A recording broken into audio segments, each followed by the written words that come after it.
Hi, my name is Joanne Shear, and I'm the founder of Felony Murder Elimination Project. I'm here to talk to you about felony murder special circumstances and how it relates to life without parole sentencing. This is an instructional video only. It's just an educational video in case anybody has any questions as to what felony murder is and what felony murder special circumstances is and what life without parole sentencing is. I'd like to share with you today, and whatever bases I don't cover, I'm more than happy to answer questions. So let's start with felony murder. Let's see what felony murder is. Felony murder is a theory of law where a person can be convicted of first-degree murder if a death occurs during the commission or the attempted commission of any one of 13 different felonies. That death does not have to be an intentional death. It can be accidental. It can be the death of one of the defendants in the underlying felony. But felony murder is a theory of law. Anybody can be convicted of first-degree felony murder if they are a participant in the underlying felony. They do not need to be the actual perpetrator of the killing. All they have to do is have been a participant in the underlying felony itself to be convicted of first-degree felony murder. In other words, a prosecutor does not need to prove intent to commit a murder. They don't even need to prove that you were the one that committed a murder. All they need to prove is that you were a participant in the commission or the attempted commission of the underlying felony where a death occurred, whether that death was accidental or whether it was intentional, whether it was something that was caused by you or whether it was something that was caused by one of the people that you were with during the commission or attempted commission of the underlying felony.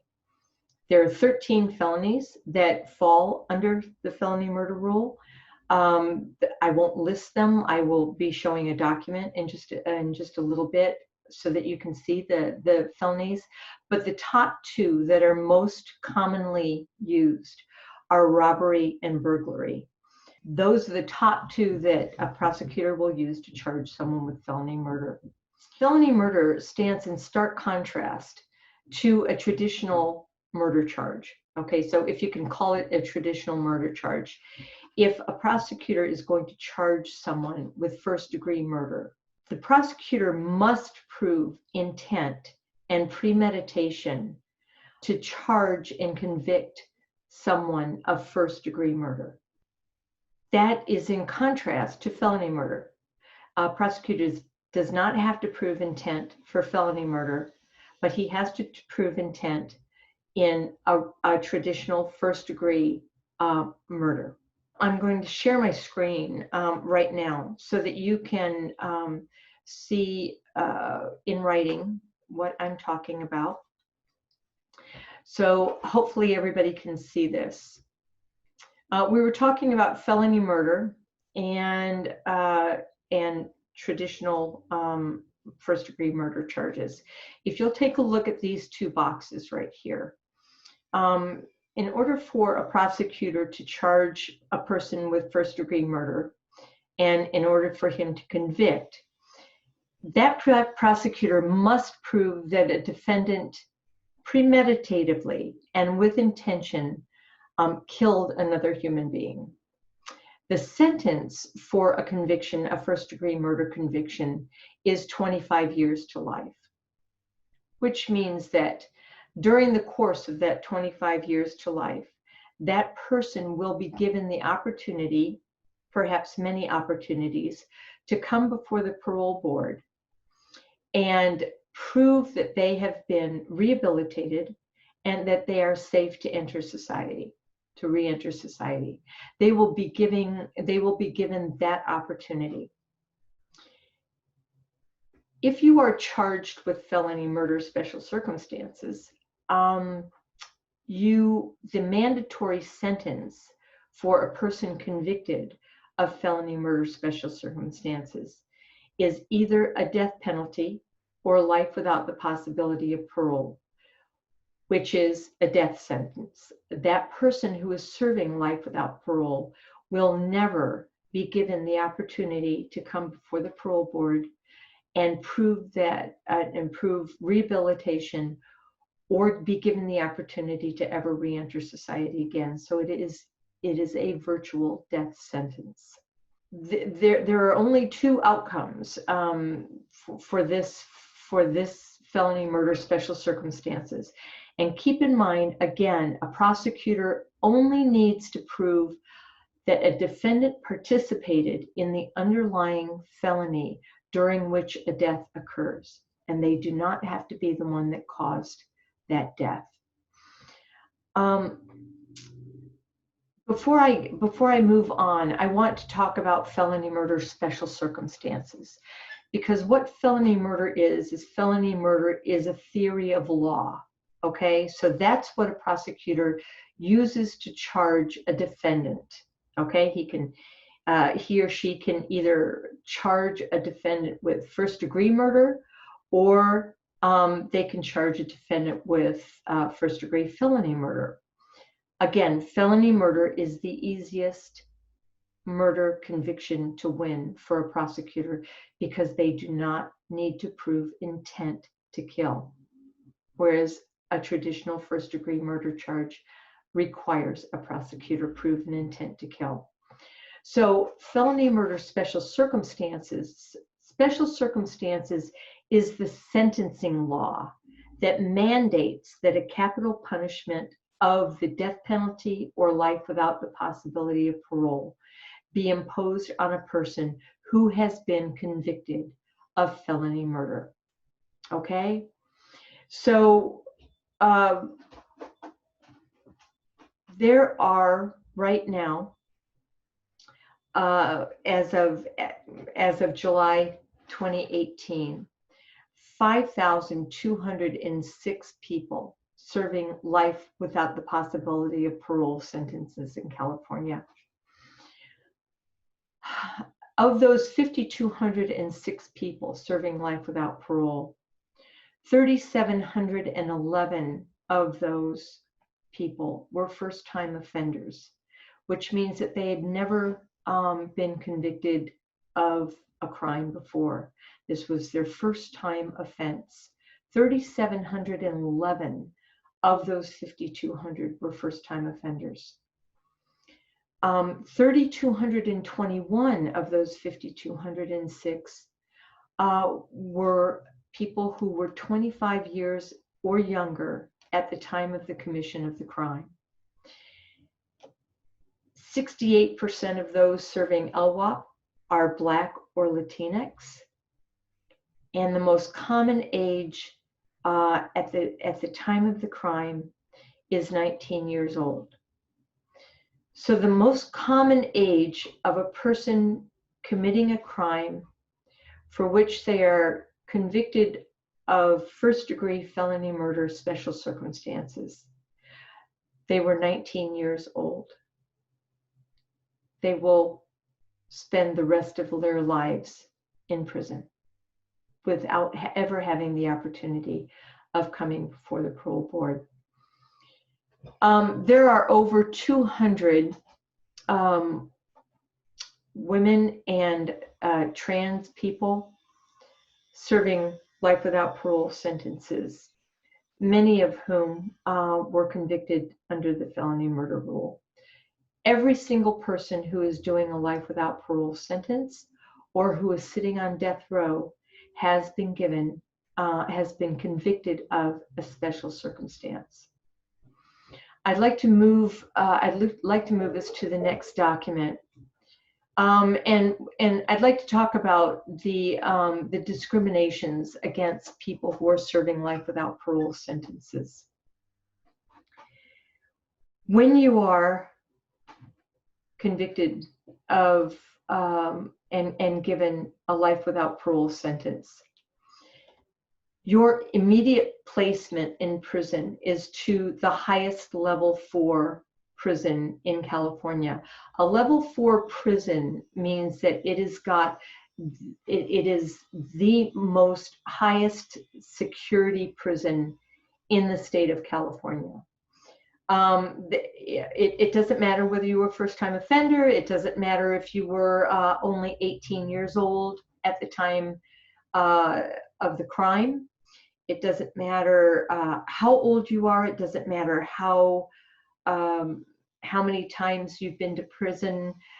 If you will be placed in the highest security prison yard, which is a level 4 prison. You will also be placed on closed custody, which means that your days will consist of 23 hours in the cell with only 1 hour of yard time. So that closed custody status lasts for 5 years. If any time during the course of that 5 years you have a disciplinary write-up, your closed custody will be extended, and a lot of times it is extended for people anywhere from 5 to 10 years. So think about being, 18 or 19 years old. I don't even care if you're 40 years old, and be given a life without parole sentence. You're doing 23 hours in your cell with 1 hour of yard time. Those who are serving life without parole sentences are many times targeted by prison gangs, because first of all, you're most of the time a youth offender when you come in. So you are a youth. You do not know prison politics, but you will never leave prison. So the prison gangs put a great deal of pressure on you to, quote, do work, which means that if there are if there's somebody not paying a drug debt, or if somebody needs to be beat up, or if somebody needs to be killed, they will go to the person who is serving a life without parole sentence, because they'll tell them, you don't have anything to lose. You can get in trouble. So what? You get another life sentence for killing somebody, or so what? You get disciplined for for beating somebody up. It doesn't matter to you because you're never going home. So they're targeted a lot of time because they are youthful offenders, and they are trying to navigate their way through this prison where they've never been before. People who are serving life without parole sentences are given the very lowest paying jobs in prison. Mostly the lowest paying jobs pay around 8 cents per hour. And they are not allowed to have higher paying jobs, which are PIA jobs or anything like that, because in order to have those higher paying jobs, they're usually those jobs are in a different part of the prison. And as a life without parole offender, they consider you a high security risk, and you are not allowed in those lesser secure areas of a prison. So you end up having the lowest paying jobs, which creates an inability to purchase necessary food and personal hygiene products. It also places a great deal more stress on family members and loved ones who are trying to support their loved one who is serving life without parole sentence, because it's kind of on them to put money on the books, because they can't, their jobs, the jobs that they can get inside the prison are not, they're not enough to pay for their food and their personal hygiene products. There's a lot more. I'd like you to come back and look at these documents. You can, they'll be on this video so that you can go back and read about them. This is what people who are serving life without parole face on a day-to-day basis. Let's go into talking about felony murder special circumstances, okay? Special circumstances is Penal Code 190.2. This penal code was put into effect by a ballot initiative in 1978. In 1978, it was called Proposition 7, or the Briggs Initiative. It was called the Briggs Initiative because Senator Briggs was the senator who wrote the bill that, or wrote the initiative that was put on the ballot for California voters to vote on.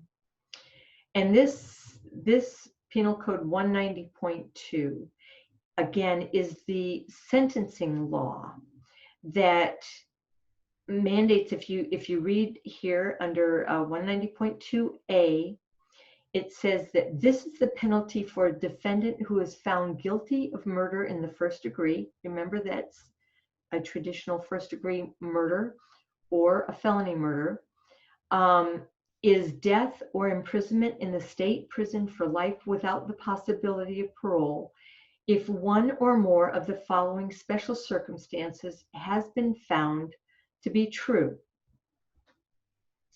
There is a list of 22 circumstances, 22 special circumstances that a prosecutor can charge you with in order to mandate a death penalty or life in prison without parole sentence. Every one of these 22 special circumstances, you can see by my highlight, an intentional killing must have occurred during all of these 22 special circumstances in order to mandate a death sentence of execution or life without parole incarceration. Except with the exception of one. And I'm going to bring you down, notice all of the intentional killings. I'm going to bring you down to 190.2A17. This right here, these are the 13 felonies that is listed under felony murder. And notice that number 17, notice all of the intentional above it for all of the other special circumstances. But number 17 says the murder was committed while the defendant was engaged in or was an accomplice in the commission of, attempted commission of, or the immediate flight after committing or attempting to commit the following felonies. So all of these, here's the robbery, here's burglary, those are the top two, along with kidnapping that are charged normally, that are most commonly used by a prosecutor. Notice there is nothing in here regarding an intent to kill. Notice there is nothing in here that says that you must be the person who committed an intentional killing. All you had to have done was participate in one of these underlying felonies where a death, whether it was accidental or whether it was intentional, occurred in order to receive the death penalty or life without the possibility of parole. This is as easy as it is to get a life without parole sentence or the death penalty. This is as easy as it gets, and it is the easiest, again, the easiest murder conviction for a prosecutor to win, and it has the harshest sentence you can receive in the state of California.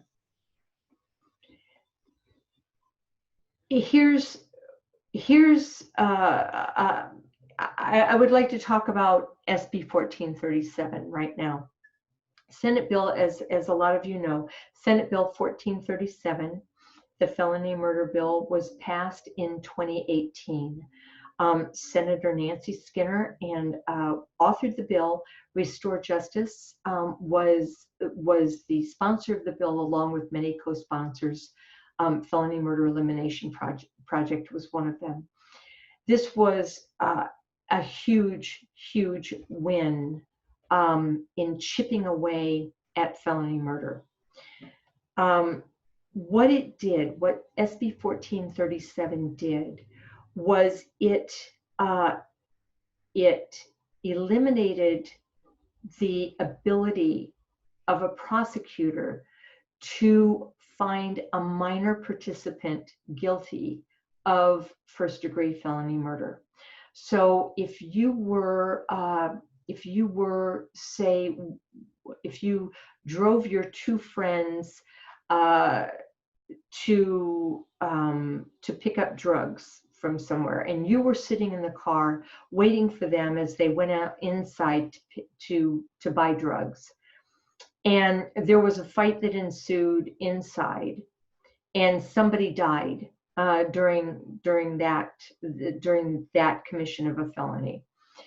Under SB 1437, you in that car cannot be charged with first-degree felony murder because you were a minor participant. You were not a major participant.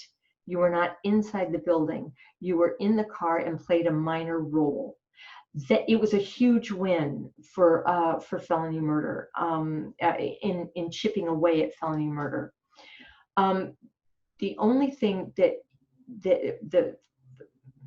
there's no problem with it, but what it did not do is it did not cover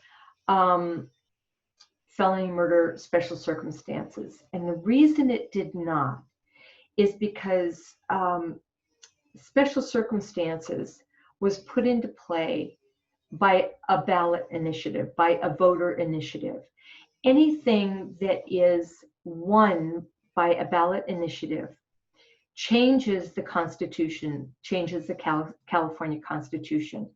Whatever this Proposition 7, this 190.2 Penal Code, cannot be changed except through another ballot initiative. So SB 1437 did not include special circumstances, because if it had, it would have made that bill, which was an extremely difficult bill to win in the first place, it would have changed that bill. It would have made it, instead of needing a 51% majority vote in the legislature to pass, it would have they would have had to have 2/3 majority vote to pass. And that in that time frame, and because felony murder is such a hard thing to change,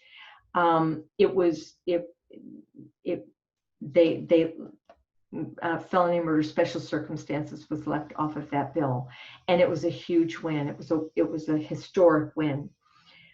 What we're doing right now is we want to go after special circumstances, right? Let me show you what in 1990, Proposition 115 came out in 1990. Keep in mind that was 12 years after the Briggs Initiative.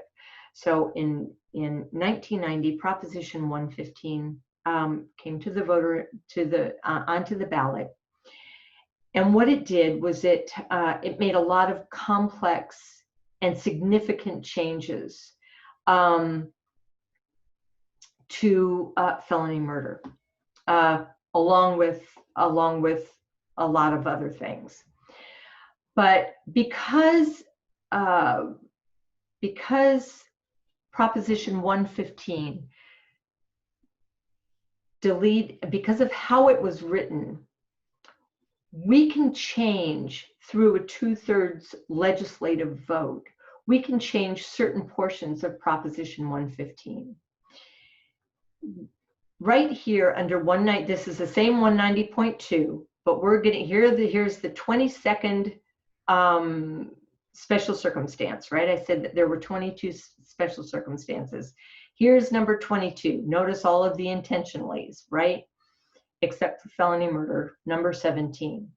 But 190.2b states that unless an intent to kill is specifically required, as you can see, all of these intentional killings were,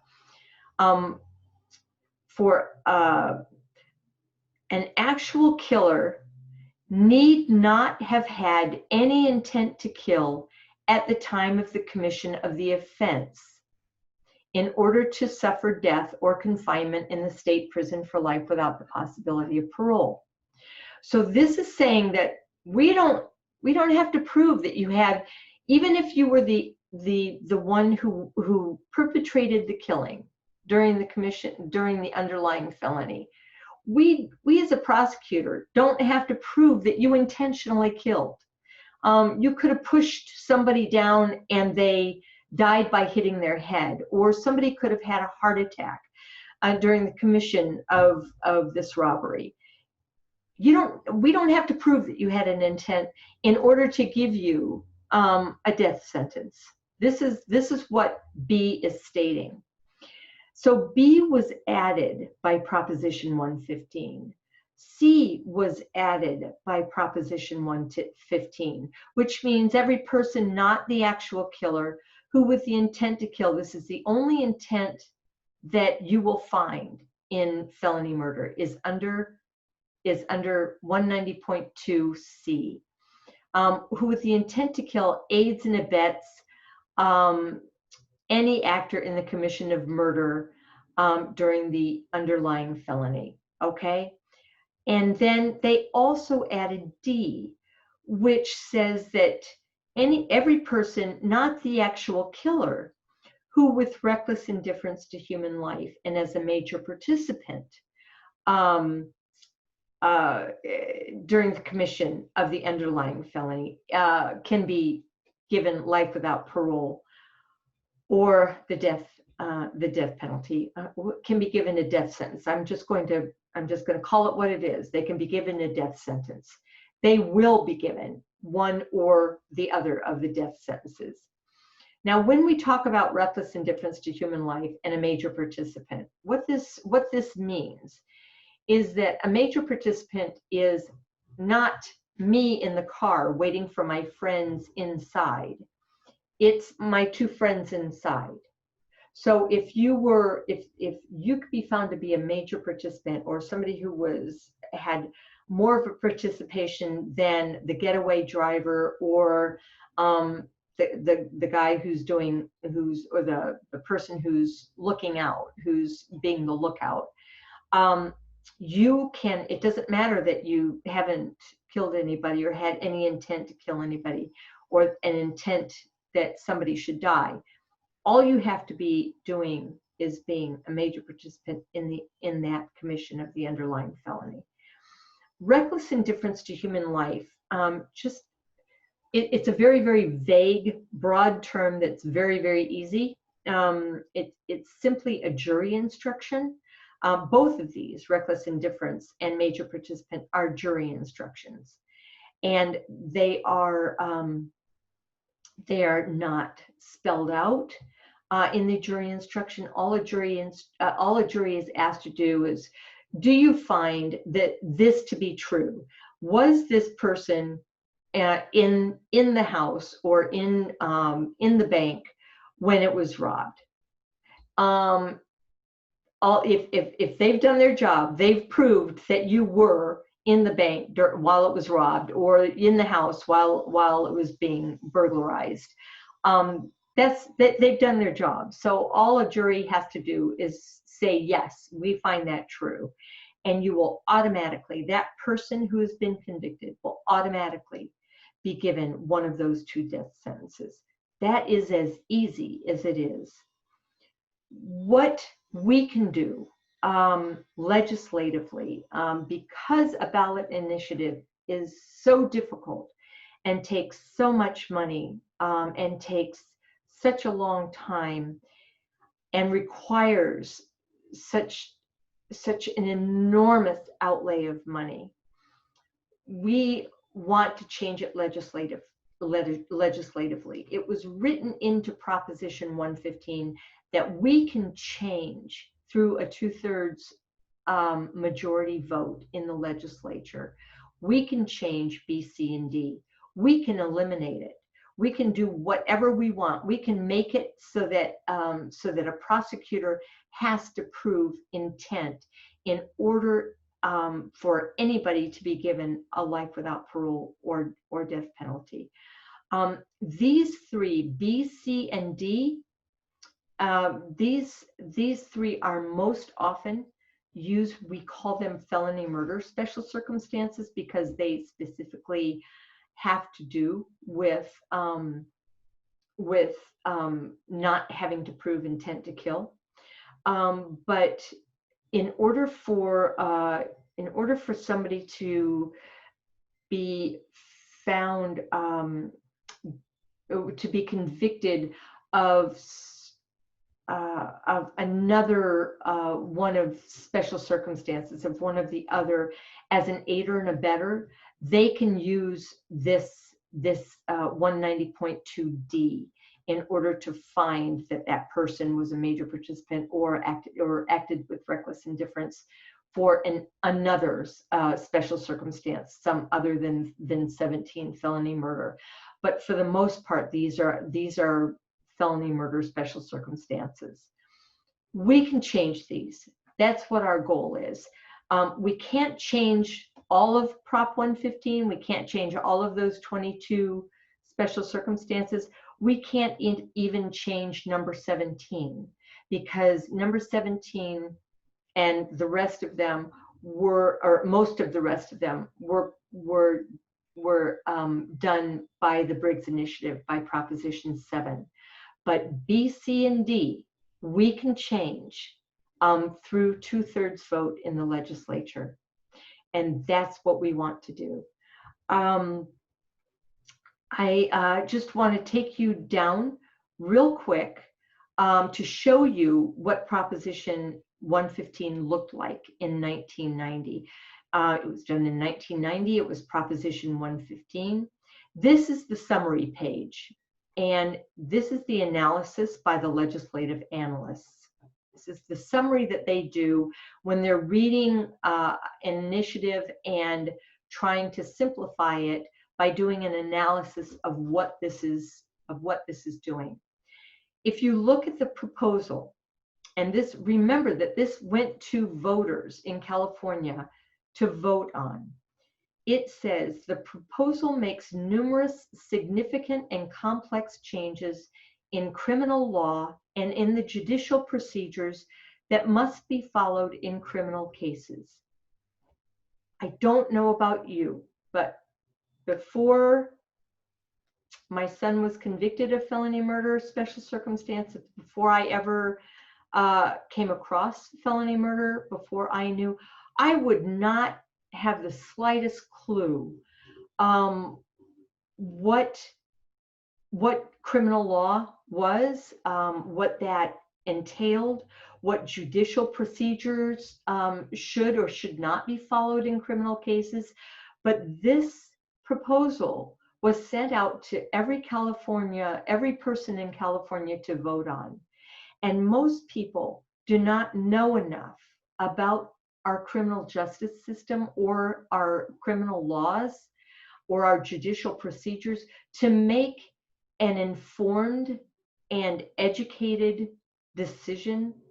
But that's what happens with our voter initiatives, is that first of all, they're written in legal terms that people don't understand, and so I don't think that they were fully aware of what they were they were putting into law. I know I wouldn't have been.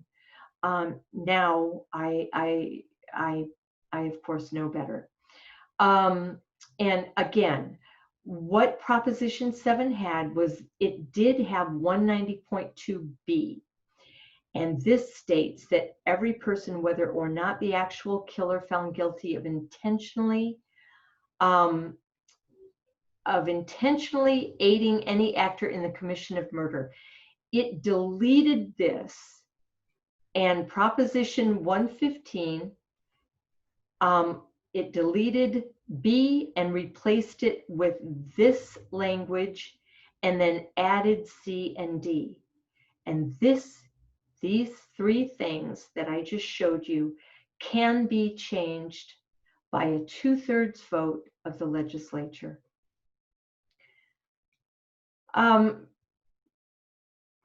In this year, at the beginning of this year, we came out with a resolution regarding special circumstances, 190.2, those B, C, and D.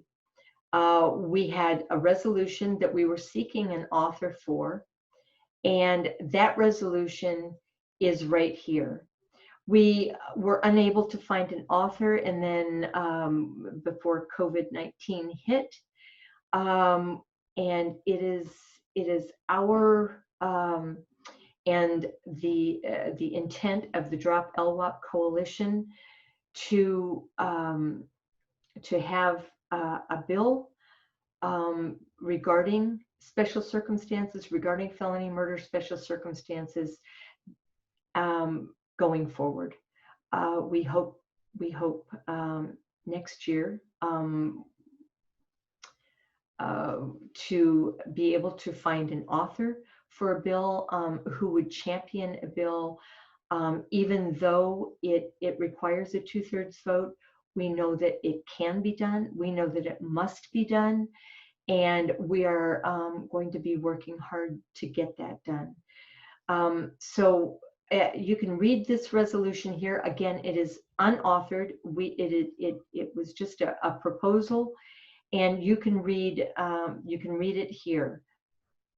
I'm going to close this now. I hope this has been informative for you.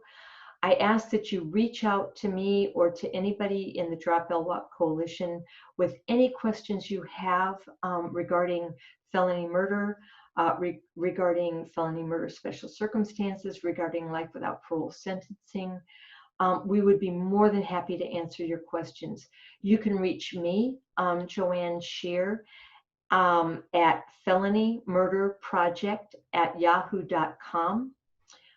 You can go to Felony Murder website at ENDFMR, which is short for Felony Murder Rule Now, endfmrnow.org. Or you can, and you can find my contact information there, and you can call me on the phone. I'm available to answer any questions for anybody that you could have. I really appreciate this opportunity to bring this to you. I really appreciate the opportunity to inform and educate on this lethal and unethical law. And I welcome questions, and I ask that you watch and support any legislation that we have going forward to get rid of this terrible, terrible law. Thank you. God bless you, and stay well.